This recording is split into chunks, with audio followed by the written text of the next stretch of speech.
Aos Romanos, capítulo 9, versículo 11 em diante.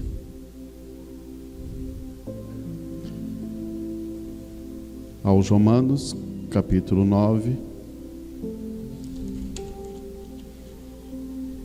versículo 11.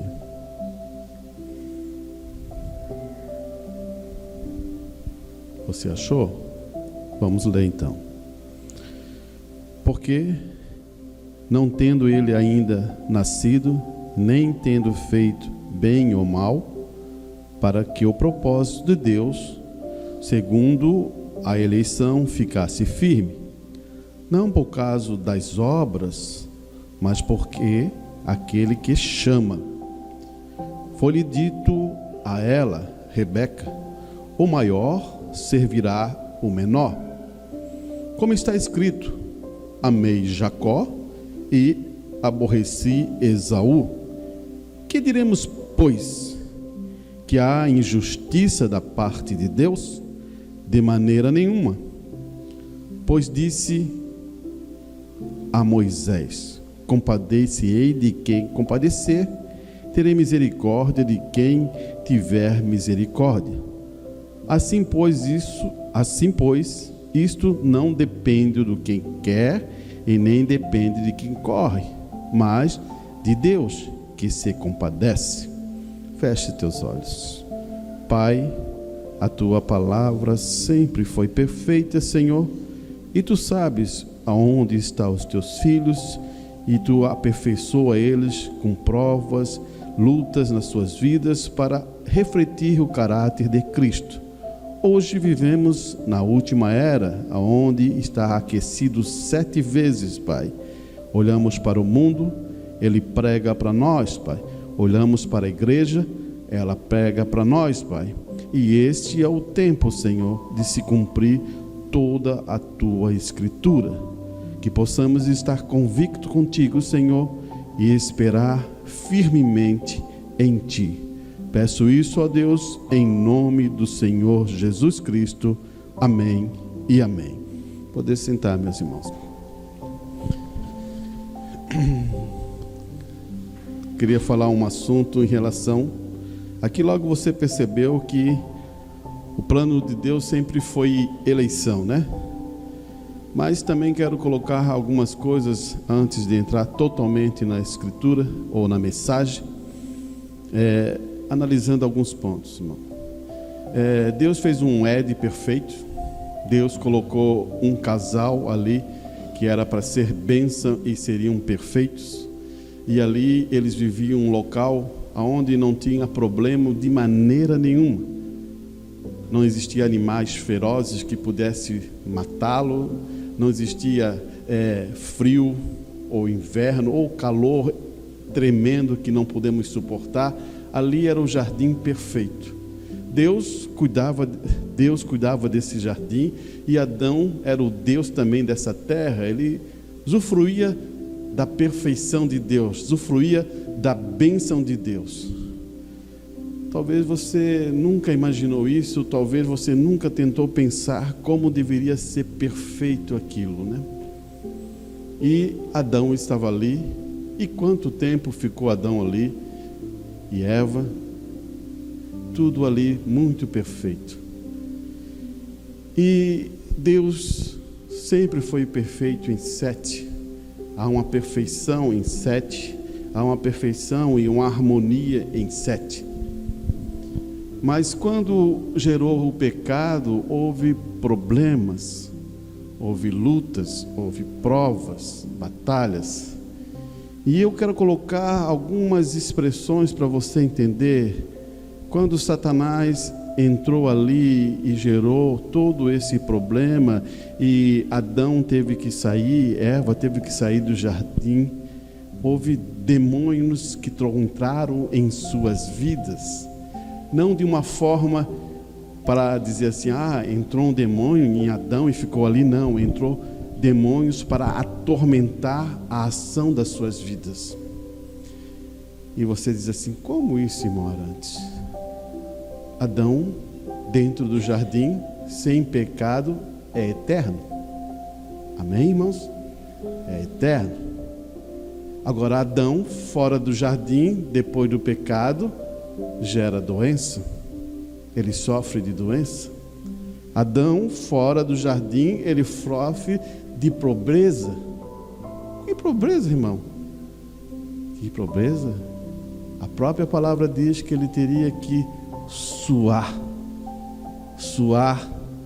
para ter alguma coisa da terra. Ele também sofre de ignorância. Irmão, escute bem essas 7 palavras que são demônios que tomaram conta da situação.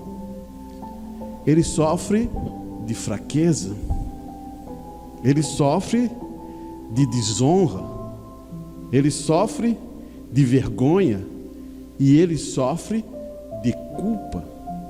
E você se depara assim, são 7? São 7, porque Deus é perfeito em 7, Ele está em harmonia em 7. Irmãos, quando você recebe uma bênção, quando você está em harmonia com o seu lar, quando você está em harmonia com a sua família, quando você está em harmonia com todas as ações, se lembre, Deus está ali gerando harmonia nisso. Agora você faça proteção, porque Satanás, ele quer tirar a harmonia da sua vida, porque a perfeição de Deus ao seu lar, ao seu emprego, aonde você está, ele quer sacar isso. E Adão estava no jardim, estava muita harmonia ali, muita bênção, e Satanás veio para tirar a harmonia daquele jardim, e ali ele perdeu por não vigiar.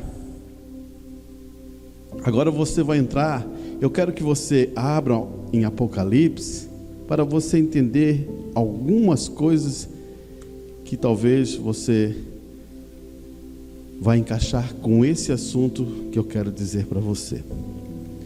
Você achou em Apocalipse capítulo 5, no verso 11? Adão é uma alma vivente, é um homem de carne, é uma alma vivente, onde que Deus soprou vida. Jesus não é uma alma vivente. Jesus, ele é vivificado, ele é espiritual, é totalmente diferente.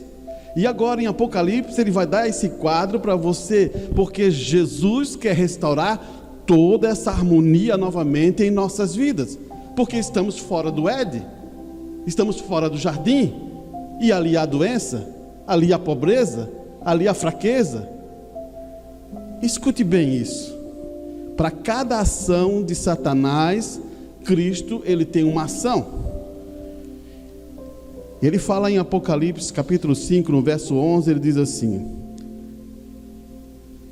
olhei, ouvi uma voz de muitos anjos ao redor do trono, e dos animais, e dos anciões, e era um número de milhões, ou milhares de milhares, que com grande voz dizia: digno é o Cordeiro.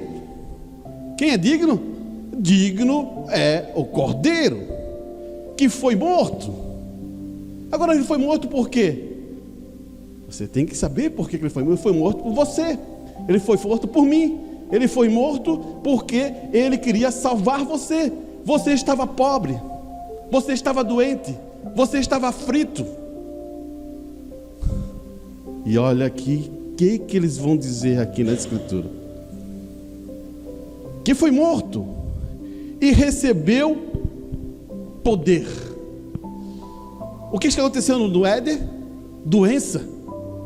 Para você vencer a doença, você tem que ter o quê? Poder. Ele recebeu esse poder para dar vida a você e você ser liberto das doenças. Olha o que ele vai dizer aqui. Ele vai continuar. Poder. E ele diz, ele também é digno de receber riqueza. E lá no Éden, o que nós recebemos? Pobreza. Tivemos que suar. Você está entendendo? Tivemos que suar, saímos de lá e agora temos que suar. E ele é digno de receber riqueza. Lá no Éden ficamos ignorantes, não reconhecemos a palavra. E aqui ele diz, ele é digno de receber sabedoria. Você está vendo isso? Aqui é em Apocalipse. Lá começou o problema. E aqui está se manifestando o que ele está usando de solução. Porque todos que estão em Cristo recebem o quê? Sabedoria. E olhe bem, ele é digno de receber força. Lá no Éden, você, quando perdeu, era fraqueza. Lá ficamos fracos, perdemos, não ouvimos a palavra de Deus, não recebemos a bênção de Deus, não aceitamos aquela palavra, saímos do jardim, e agora ele está restaurando isso, dizendo, eu vou dar força a você. Olha o que ele está falando mais. Para cada demônio de ação que aconteceu lá no Éden, Jesus está colocando a solução em suas mãos. Olha o que ele está dizendo aqui. Ele é digno de honra. E lá no Éden, o que estava acontecendo? Desonra. Desonramos a palavra. Desonramos isso. Agora ele está dizendo que ele é digno de honra. Quem é digno de honra? Jesus. E ele quer restaurar isso a você. E olha que ele é digno de glória. O que lá no Éden aconteceu? Ele está aplicando vergonha. Lá se escondemos de quem? De Deus. Por causa de uma palavra se escondemos de Deus. Mas aqui é glória. E ele também fala, lá no Éden tivemos culpa. Então, ele é digno agora de louvor. O que você faz? Você louva ao Deus vivo. Tudo o que aconteceu naquelas 7 ações do demônio sobre a raça humana, Jesus está agora restaurando isso a você. Então você tem, olha esse Jesus, o Cordeiro foi morto e recebeu poder, recebeu riqueza, recebeu sabedoria, recebeu força, honra e glória pela sua ação, seu louvor, sua graça. Porque quem ele louvava? Ele louvava quem? A Deus. Ele glorificava quem? A Deus. Ele recebeu, nós estávamos em ignorância, ele passou sabedoria a nós. Irmãos, olhe bem. Eu quero ler outra escritura, aproveitar esses pontos aqui para você entender. Em 1 Coríntios, ele fala assim, 15:45, ele diz assim,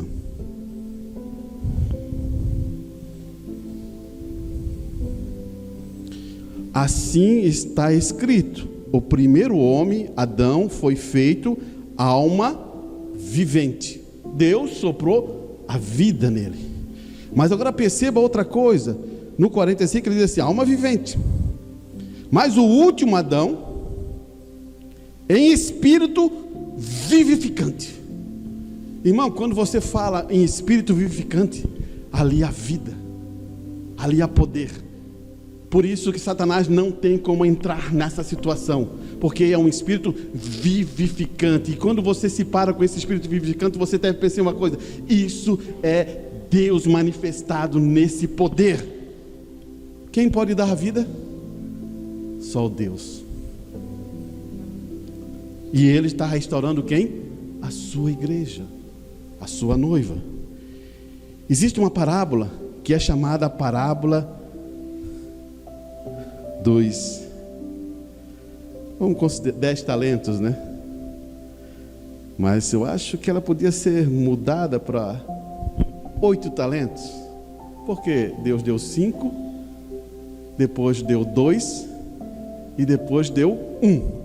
Somos 3, dá 8.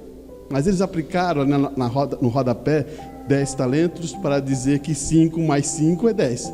Não, mas Deus só deu 8 talentos. E se fosse multiplicar tudo, ia dar 16, né? Mas isso não está na Bíblia, né? Quando você vê assim, a parábola dos 10 talentos. Mas vamos entender o que está acontecendo nessa parábola de 10 talentos. Irmão, muita gente quer assim, eu quero mais de Deus. Eu quero mais de Deus. Eu quero mais de Deus. Eu quero buscar a Deus. Eu quero buscar a Deus. Mas você percebeu nessa parábola que tem um detalhe muito grande aqui? Ela começa assim, porque isso é também como um homem. Está em Mateus 25, no versículo 14. Porque isto, é isso mesmo? Deixa eu ver. É isso mesmo. Porque isso é também como um homem que, partindo para fora da terra, chamou o seu servo e entregou os seus bens. E um deu 5 talentos, e ao outro 2 talentos, e ao outro 1 talento, e cada um segundo a sua capacidade, e ausentou-se para longe. Você percebeu que esse homem, ele dá os talentos segundo sua capacidade? Por que um ganhou 5? Por causa da capacidade dele. Por que ganhou 2? Por causa da capacidade dele. Por que um ganhou 1? Por causa da capacidade dele. Deve dizer, mas irmão, mas isso aí é a questão do homem? Não. Irmão, quando você busca Deus, quando você quer uma coisa de Deus, você tem que se esforçar. Daí, Deus vai ver em você e Ele vai manifestar essa capacidade. Já pensasse, eu sempre gosto de dar um exemplo nos músicos, para você, porque a igreja vê mais isso. Já pensasse se o músico chega aqui, ele começa a cantar, mas ele não exercita o seu talento, o que acontece com ele? Ele vai ficar sempre naquelas coisas. Mas se ele exercita, ele quer mudar, ele quer expressar, ele quer mudar a capacidade de louvar mais para Deus, ele entra mais na presença de Deus, e Deus vai capacitando cada vez mais, vai aumentando o seu talento. Então, essa capacidade de mudar e ter mais talento, é a capacidade de entrega a você. Aquele que tinha 5 talentos, ele se capacitou mais, e Deus sabia que ele podia ter 5 talentos. Agora, se você não se capacita, será que Deus vai dar-te mais um talento? Não vai dar, porque você não exercita o dom que foi dado a você. Cada vez que você recebe um dom, se você exercita, você vai multiplicar. Você percebeu que ele ganhou 5 e ele exercitou aquilo, ele ficou com 10. Deus faz isso conosco. Eu quero mais de Deus. Eu quero fazer isso. Eu quero falar. Mas só sai daqui. Você percebe? E eu vou dizer uma coisa para você, não confunda isso. Todos nós que estamos aqui, temos dons. Nenhum, até uma criancinha pequena. Você está entendendo onde eu quero chegar? Você está exercitando? Ou só fica assim, Senhor, me ajuda, eu quero ser mais perto de Ti, eu quero ser... Não, exercite a palavra, faça a diferença. Escute bem aqui. Então essa capacidade, quando ele se expressa, ele diz assim, Olhe bem aqui o que está dizendo nessa estrutura. Cada um segundo a sua capacidade. Você quer mais Deus? Exercite o teu dom. Sempre falei para alguns irmãos nessa direção. Você quer ser abençoado? Você quer ser como todo mundo nós queremos ser abençoado? Descubra aonde Deus quer que você está. Deus, aonde está o teu dom, é aonde que você deve exercitar. Sabe por quê? É ali que você vai vencer as batalhas, é ali onde que você vai ganhar todas as lutas, porque é ali que você está sendo preparado. Deus quer naquela função. Agora, quando você não consegue ver isso, depois você diz, eu quero bênção, mas Deus, como vai derramar a bênção se Deus já deu o presente a você, já deu a bênção a você, e você quer alguma coisa se você não exercita aquilo? Quando Deus dá, Deus abençoa, nesse sentido. Por isso que você começa a entender essas parábolas, e você logo vê que é a capacidade. E tu vai lendo essa parábola e vai dizer assim, aquele que pegou 5, granjeou, né? Granjeou, se esforçou, se dedicou, batalhou e conseguiu mais 5. O segundo, que tinha 2, ele batalhou e conseguiu mais 2. Daí ele fala essa expressão, deixa eu achar aqui. Então aproximou o que recebeu 5, tá? Depois ele diz, vamos ver se eu acho aqui aqui, 24, se você quiser acompanhar. Mas chegando também o que recebera 1 talento, disse, Senhor, eu conheci que és um homem duro. Eu conhecia-te que és um homem duro. Essa é a parábola que Jesus está dizendo. Ele está dizendo, eu sei que o Senhor é um homem duro. Mas na realidade ele não é. Mas na cabeça dessa pessoa, ele é um homem duro. Ele é um Deus terrível. Como muita gente pintava antigamente na igreja. Ele é um Deus terrível. Escute bem, escute bem.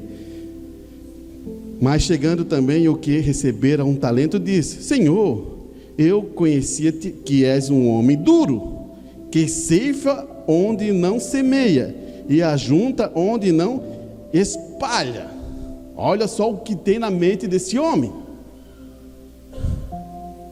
Ele continua. E atemorizado. O que ele quer dizer? Fiquei com medo. Agora Deus bota medo em seus filhos? Pense nisso, irmão. Deus bota medo em seus filhos. Fiquei atemorizado. Porque ele estava com a sua mente totalmente errada. Deus não bota medo em seus filhos. E olhe bem aqui, e ele vai reforçando isso, dizendo assim, atemorizado, escondi na terra o teu talento. Escondeu na terra o teu talento porque estava com medo, tinha medo. Ou você faz, Senhor, é tão desse jeito. Aqui tens o que eu peguei, né? E respondeu, porém o seu senhor disse, mal negligente, servo, sabes que foi que ceifo onde não ceifei, e ajunto ando não espalhei. Devias então dado o meu dinheiro aos banqueiros. A parábola é uma questão aqui, mas você percebeu um detalhe aqui que ele está dizendo? Tu diz que eu sou duro, eu sei onde não plantei, eu fiz isso, então você devia fazer o quê?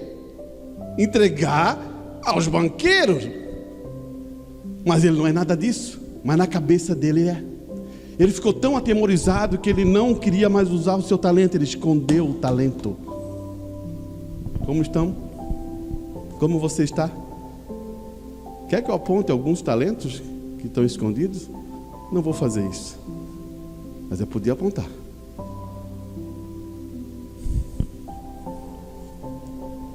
Vamos para frente. E ele coloca esse pensamento e toma essa posição. Agora escute bem o que acontece, porque isso aqui vai levar-se para onde? Para a grande tribulação.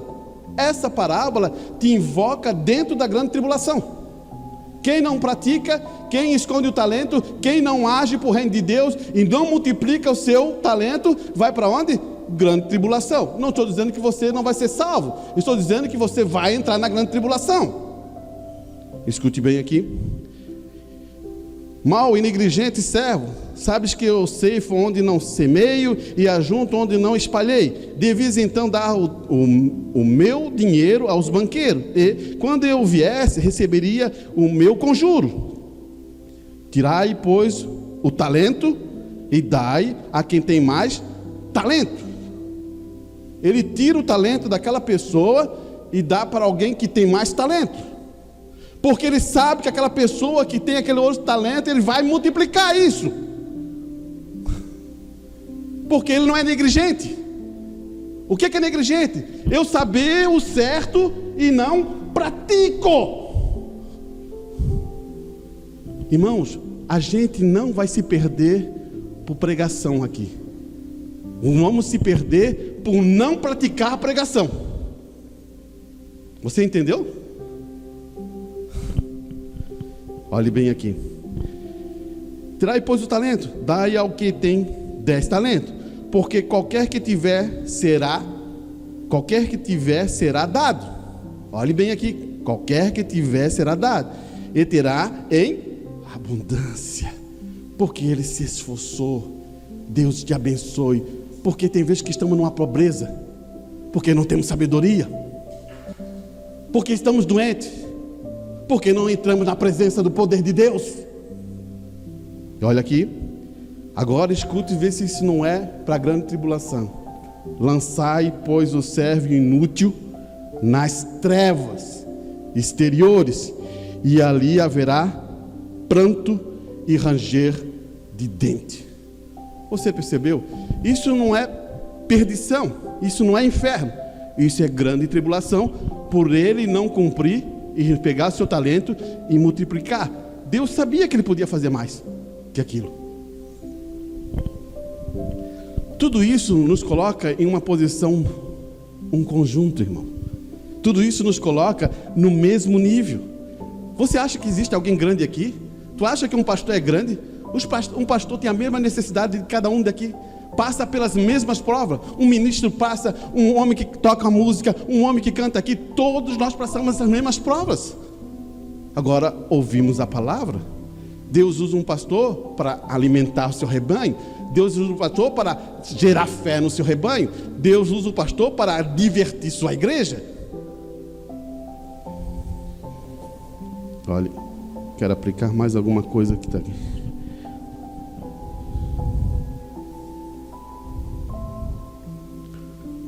Vamos entender essa questão de pobreza.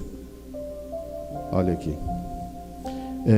Segundo aos Coríntios, capítulo 8, verso 9.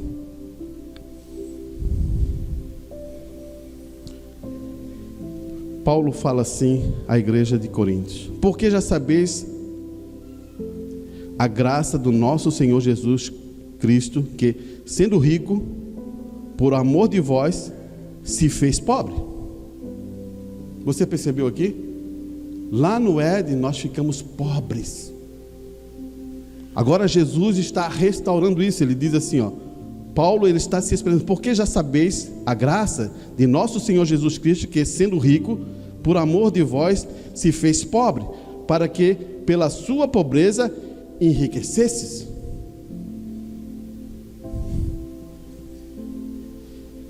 E nisso dou o meu parecer, pois isso vos convém a vós, que desde o ano passado começaste a não foi só praticar, mas também querer.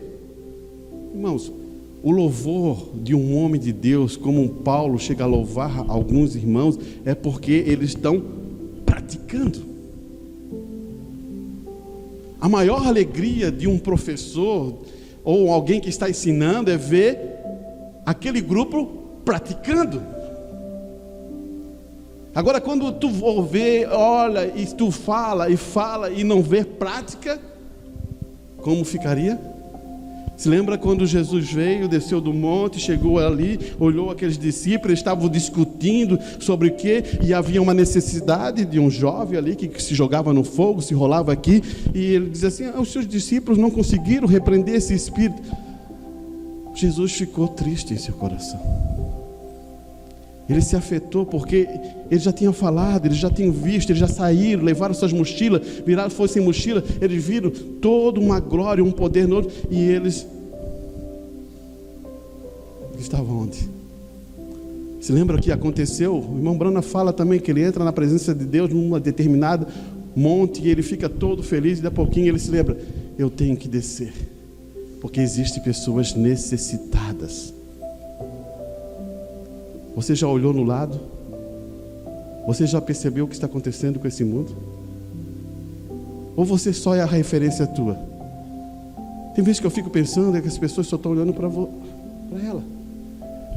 Tem gente com mais problema com você.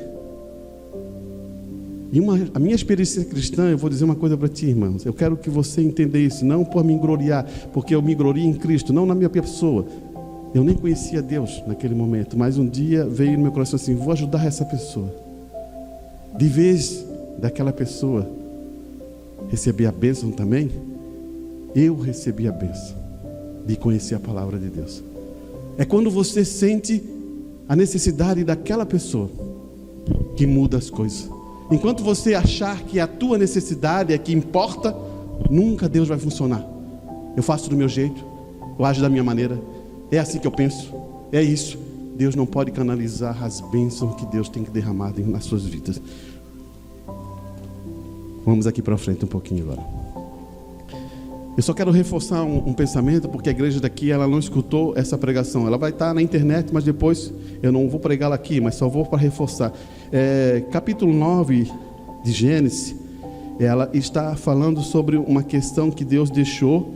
Se lembra sobre o que eu falei, sobre o sonho, sobre as questões que aconteceram com o irmão Brana, sobre do arco?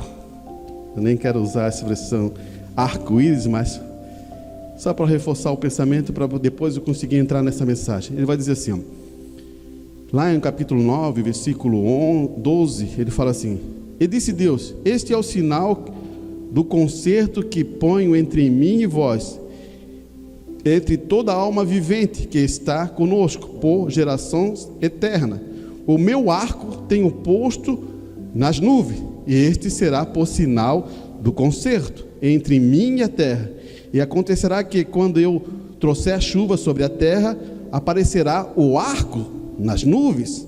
Então me lembrarei do meu concerto que está entre mim e vós, ainda toda a alma vivente, toda a carne, e as águas não se tornarão mais em dilúvio para a destruição da carne.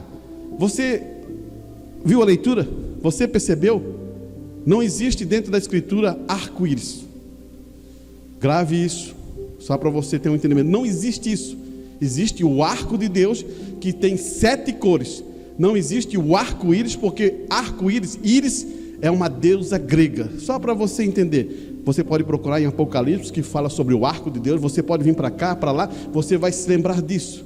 Quando você fala arco-íris, você está adorando uma deusa grega. Satanás, ele usa artifício para receber adoração. Se a palavra é perfeita, você deve se lembrar, é o arco de Deus. Daí você vai dizer: irmão Arantes, na mensagem do irmão Brana, existe muitas vezes o irmão Brana falando ali, está escrito arco-íris. A linguagem, quando traduz para nós entender o que ele está querendo falar, eles colocam isso para você compreender. Mas está errado.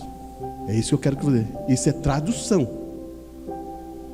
Você percebeu como aqui, se existe alguma Bíblia, pode existir que bote arco-íris, só para entendimento, mas não está certo. E nós sempre pensamos desse jeito. Sempre eu pensei desse jeito. Mas quando se deparamos com isso, você vê que muda tudo. Agora entenda o que o irmão Brana vai falar. A mensagem é a marca da besta. Agora, porquanto a grande igreja se preparou, descobrimos que Esaú e Jacó, antes de qualquer criança nascer, Deus disse: amo um e odeio o outro. Lembre-se, eles eram gêmeos. mãe, pai, e eles eram gêmeos. Agora eu vou dizer: mãe cristã, pai cristã, a noiva foi por eleição, e nasceu um Jacó e um Esaú, dentro de um casal que poderíamos dizer perfeito. Você percebeu isso? O irmão Brana diz que todo o avivamento gera gêmeos. Caim e Abel, no princípio, gêmeos. Um filho de Deus, outro filho do diabo. Jesus Cristo e Judas, um filho de Deus, o outro filho do diabo. Agora, como é que você diz? Mas como num casal que era filho de Deus, a mulher é abençoada, o outro também é abençoado, vieram numa geração perfeita, vieram de Abraão, vieram tudo, mas um Deus não aceitou e o outro Deus aceitou. Um era bonzinho para o pai, caçava para o pai, fazia comidinha, era um filho perfeito. O outro já fazia facatroa, já fazia enrolaçada, fazia isso aqui, fazia aquilo. Nós, se fôssemos olhar, você dizia assim: Deus está abençoando Esaú. Eu, olhando a história, se me contasse, eu dizia assim: não, Deus está abençoando Esaú. Esse Jacó, que faz um monte de coisa. Você está entendendo? O que é eleição? O que é escolha? Deus está imprimindo uma coisa. Não é que eu quero que você seja enganador, não. Não é que eu quero que você fique mentindo aí, não. Não é que eu quero que você faça coisa errada, não. Eu estou provando uma coisa para você: a eleição de Deus é forte na escolha de quem Ele chamou. E Ele não erra sobre isso. Porque tem uma coisa que Esaú não tinha e Jacó tinha. Esaú amava a primogenitura. Sabe o que é amar a primogenitura? É amar o Espírito Santo, é amar a Deus. Ele queria de todo jeito, mesmo que ele fizesse algum jeito, como ele fez. Ele pegou lá quando ele chegar da caça, ele vai estar com fome, eu vou pegar essa primogenitura. Ele faz um feijão lá e deixa. O irmão chega cansado. Se fosse teu irmão, o que você faria? Irmão, tem um prato de comida? Não. Eu quero trocar. Eu dou esse prato de comida pela tua primogenitura. Pode fazer. Só me incomoda essa primogenitura. Você percebeu? Daí você diz: isso não acontece, irmão. Quantos estão abandonando sua primogenitura, irmão? Quantos estão entregando o que é a melhor coisa que tem em sua vida, que é o Espírito Santo? 2 vinhas, cada avivamento, gêmeos.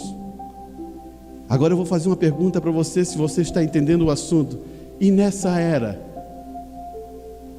que teve um avivamento, que a voz de Deus chegou, a manifestação, será que não existe 2 vinhas? 2 gêmeos? Você pensou nisso? Por que a palavra diz: nos últimos dias seriam tão parecidos? Mas se fosse possível,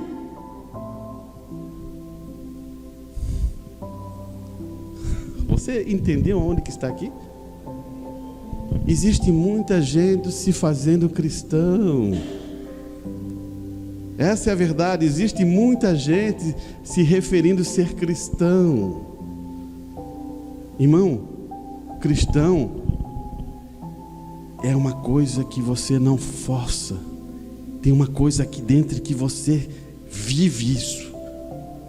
Quando você força ser cristão, você deve voltar e ver qual é o problema que está acontecendo. Alguma coisa lá atrás precisa ser acertada, consertada, porque você já pensou você ir para o céu com esse sentido e esse pensamento que diz assim: eu tenho que fazer força para ser cristão, é difícil ir para Arantes, é difícil ser um cristão, é não sei o que, parece que não consigo.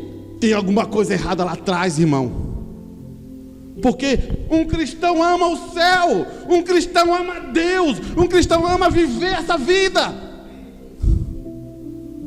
Irmão, se um cristão ama mesmo, isso aqui estaria cheio. Está entendendo onde eu quero chegar? Pense nisso. Se você nunca pensou, analise esse pensamento. Porque é a mesma coisa que você diz, vou chegar lá no céu, vai ser só nuvens, não vai ter barulho, não vai ter nada. Então esqueça, nem vai para o céu. Lá no céu vai ter barulho.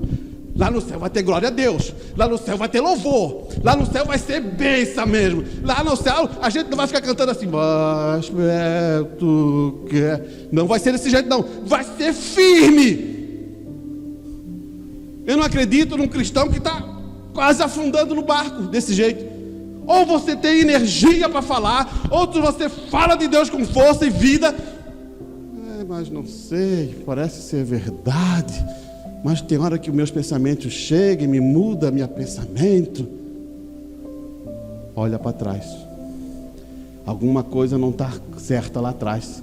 Alinha esses pensamentos. Um dia, irmão, eu quero que você entenda isso. Vai ser aberta uma tela. E essas palavras que estão sendo faladas aqui, elas vão em direção a você e a mim também. Você entende isso? Vamos ver o irmão Brandão. Ele diz assim, a mensagem é o cego Bartimeu. Todo avivamento produz gêmeos. 2 filhos, Isaac, estão bem representados. Toda vez que há um reavivamento, há um nascimento. Esaú é nascido Jacó, um homem religioso. Ali, e Jacó, um homem religioso do mundo, fica engoldado e adquire alguma experiência de seminário e outros que esse direito de primogenitura, independente de como ele tenha que obtê-lo, ele tem que ser um santo rolador ou qualquer outra coisa. Ele quer o direito de primogenitura. Eu não me importo, irmão. É aquela coisa, o irmão Brando está fazendo um quadro para dizer assim, eu não me importo se ele me chama de santo enrolador, eu não me importo se ele me chama de isso, eu não me importo se ele me chama de qualquer coisa, eu quero é a primogenitura. Eu não me importo se a minha família me diz isso, eu não me importo se o vizinho me acha que é isso, eu não me importo disso, eu quero é Cristo na minha vida. Não, mas a gente quer ser bonzinho demais, a gente quer agir muito tranquilo nessa situação. Não, eu não me importo, porque eu quero é Cristo de todas as minhas forças. Jacó queria isso. Olha, irmão, e Deus nos passa. Eu me lembro num tempo, ainda eu era diácono, que botar uma Bíblia aqui e sair na rua me gerava uma situação. Mas eu assim, não vou tirar essa Bíblia daqui, até eu quebrar esse diabo que fica trancando a minha situação. Você está entendendo onde que quer? Você tem que lutar. Isso aqui é vergonha para ti? Lá naquele dia Deus vai se envergonhar de ti? Não, isso aqui é a bênção. O Espírito vem, a luta é na mente. É você. Talvez fazer um pouquinho mais assim, né? Para não ficar parecendo tanto. Você está entendendo? Se você for sincero, você entende o que eu estou falando. Fica, pronto, lá vem ele. Não. Isso aqui é a palavra de Deus, viva e eficaz. Você não tem que ter vergonha. Se alguém vem na tua casa, você pode dizer assim, está aqui. Se vai alguém à casa da minha casa, eu tenho um quadro de Cristo, tenho, com todo orgulho. Ele é meu amigo. Está em espanhol, mas eu quero dizer uma coisa, faço questão de tê-lo. Você entende? Para me identificar. Qualquer pessoa que entra lá que não seja cristão, eu estou me identificando que sou um cristão. Você entende isso? Tem que se identificar. Mas nesse tempo, hoje as pessoas não querem se identificar. Por quê? Eu tenho passado nessa jornada, tenho conhecido algumas pessoas antigas que eram conhecido meu. Quando eu chego, tu és orante. Daí quando eu me identifico, eu também estou indo à igreja. Mas porque eu identifiquei antes. Por que ele não se identificou? Quando você se identifica, daí eles começam a falar de Deus. Porque ele não se manifesta antes da sua vida. Viva uma vida. Olha aqui. Eu falei para um irmão que eu ia fazer um culto bem rápido, né? Estou numa situação difícil nessa agora. Escute bem aqui. Ele diz assim, ó, eu quero encaixar esse pensamento porque eu falei do arco, né? O arco de Deus. O peitoral consiste em 2 peças. O peitoral de quem? De Arão. Que formada em uma bolsa, era formada em uma bolsa, as quais eram guardadas as 2 pedras sagradas, como o Urim e o Tumim. 2 pedras sagradas? Não, mas quando abria, ficava 12 pedras. Eu quero que você, fechado, 2 pedras sagradas, Urim e Tumim. O princípio, ou o ômega e o alfa. Então, mas quando ele abria-se as 12 tribos. O irmão Brana vai falar isso, ele vai referir a esse assunto. Ele diz aqui, ó, Urim e Tumim, em 2 pedras preciosas, quando qualquer precisava de uma resposta de Deus, antes de tomar uma decisão importante, ele ia ao sumo sacerdote e perguntava a ele, para levar o seu pedido à presença de Deus para uma resposta. Então, naquele período, quando usava o Urim e Tumim, você tinha chegava no sacerdote, eu tive um sonho assim, assim, assim. O sacerdote falava esse sonho, e ali abria o arco-íris de Deus, nesse sonho. Ou se um profeta tinha uma visão, botava esse profeta nesse peitoral, na presença de Deus, e ele falava isso, e se fosse isso verdade, refletia o arco de Deus. E Hebreus capítulo 11 fala assim, agora o Velho Testamento ele tinha 3 maneiras diferentes de conhecer uma mensagem. Primeiro era a lei, que era apenas a lei. Então ele tinha um profeta. Segunda, lei e profeta. Um sonho, e eles tiveram o Urim Tumim. Agora, isso pode ser um pouco profundo. Urim Tumim era o peitoral que Arão usava em seu peito. Dentro havia 12 pedras, jaspe, sardônio, carbono, ele vai dizendo, e assim por diante, embaixo. Então, ali ele está dizendo como era fechado, 2 pedras, abria-se, virava 12 pedras, e aquilo manifestava o arco, as cores do arco de Deus. E aqui ele vai dizer assim, ó, hoje temos a palavra de Deus, como Urim e Tumim. Aonde temos? O Urim e Tumim está aqui. Você crê nisso? Velho e Novo Testamento. O Urim e Tumim está aqui. Agora tem um problema, irmão. Sabe como é que se faz? Desde o passado a gente já aprendeu muito sobre isso. Mas é quando você faz, sabe o quê? Trilha dentro da Bíblia. O que é fazer trilha? É tu pegar um assunto e correr de uma ponta do livro até uma outra parte. Não é o livro todo, é uma parte do livro. Isso Deus não quer que você faça. Princípio e fim, alfa e ômega. Você tem que pegar o assunto, colocar na Bíblia, que é o Urim e Tumim de hoje, tem que dar amém em Gênesis e tem que terminar em Apocalipse dando amém. Você consegue entender isso? Vou explicar para você. O sábado pertence para quem? Para o homem, não é? Nunca pertenceu para Deus, porque Deus cansa. Faz a pergunta para você, Deus cansa? Ah, Deus está cansado. Agora, pertenceu ao homem. O homem estava andando no deserto, tal, daí 6 dias, no 7º dia, Deus falou, então tem que descansar o homem. A igreja, tal, né? Diz que o sábado é o selo de Deus, que está na lei de Deus. Mas eles não entenderam nada, porque eles pegaram uma ideia aqui e colocaram até uma parte e depois esqueceram que Jesus é o sábado, é o Senhor do sábado. Você entendeu? Por isso que você tem que saber trabalhar em todas as escrituras. Se você só sabe usar Velho Testamento, não serve. Urim, Tumim. Por isso que há tantas igrejas, por isso que há tanta confusão, por isso que é tudo. Eles querem criar atalho dentro da igreja. Vou levar agora para dentro da mensagem. Você se lembra que existe o 8º mensageiro, está lá na África agora? Aonde que ele tirou isso? está cheio de seguidor. O pior de tudo é que tem um monte de seguidor. Você percebe? Ele pegou e trouxe um trilho. Você tem que ter toda a Bíblia em sua mão, ou em toda a Bíblia em seu coração. Vamos um pouquinho para frente então. Escute bem aqui, ó. Timóteo, 2 Timóteo. Vou ler na escritura. 2 Timóteo, versículo 3, verso 16. É isso? Isso. O que você entende quando eu vou ler isso aqui, ó? Escute bem.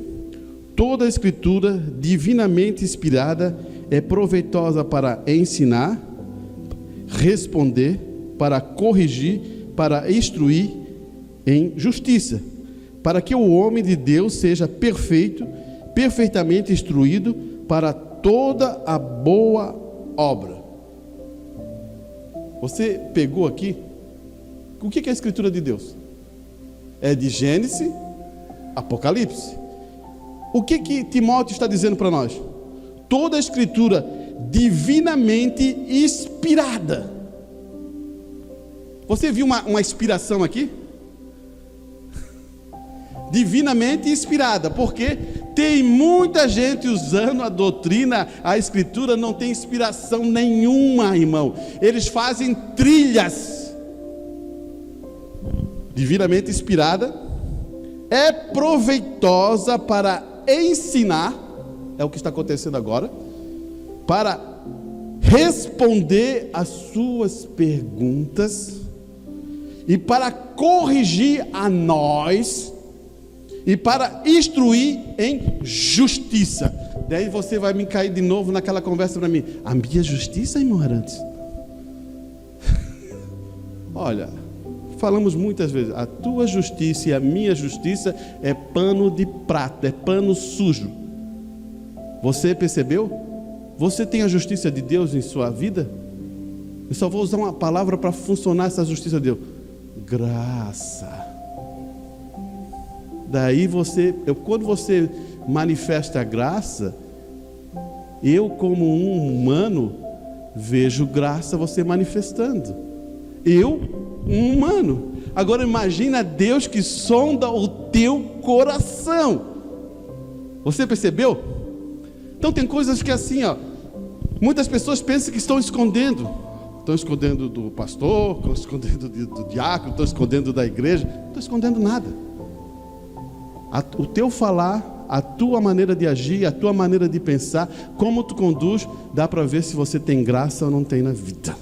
Você percebeu? E aqui ele vai fechar, daí ele diz assim, ó, para que o homem de Deus seja perfeito, ou o perfeito aqui você pode trocar assim, maduro, e perfeitamente instruído para toda boa obra. Daí você diz o que é boa obra? Você pensou sobre o que é boa obra? Boa obra é eu ir ali dar sopa para aquelas pessoas que estão ali. Boa obra, tem alguma coisa lá, eu vou lá e ajudo com aquilo ali. Será que é isso que ele está falando? Ficou pensando, né? Sabe o que é boa obra? Eu estou perdido, vou para um lugar que não tem salvação.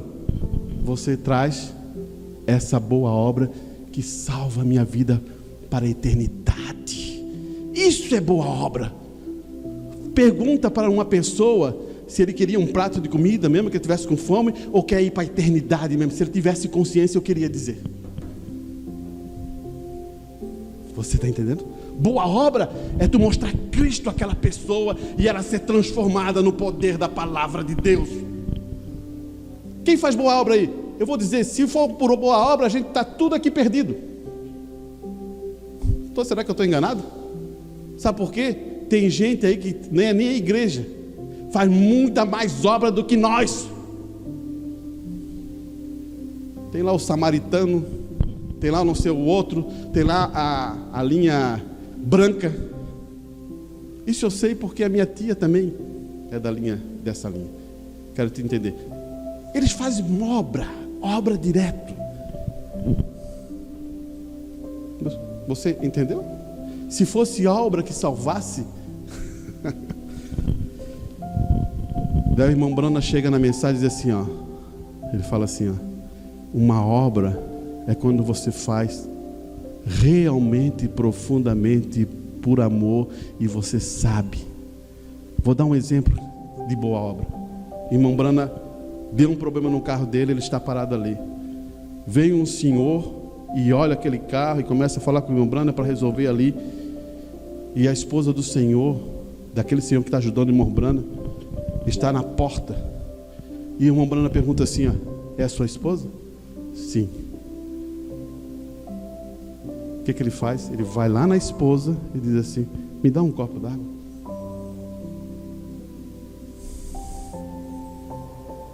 Você entendeu a história?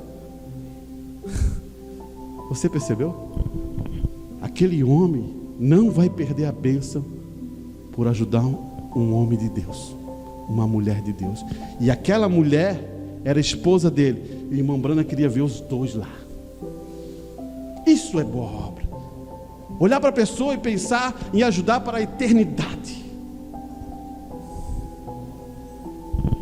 Quantas vezes estamos em situações que olhamos a boa obra é fazer alguma coisa natural. Daí eu vou reforçar esse pensamento para você sair com convicção daqui. Jesus fala assim, ó, nem só de pão viverá o homem, mas de toda a sua palavra. E olha a condição de Jesus, 40 dias sem comer, sentindo fome. Reforçou? Não usei escritura para reforçar o pensamento. O que é boa obra? Você entendeu agora, né? Boa obra é quando você mostra o caminho da eternidade. Boa obra é quando você sente que aquela pessoa está indo para uma situação difícil e você ora para ela para ser beneficiada e receber a bênção da palavra de Deus, que é a salvação.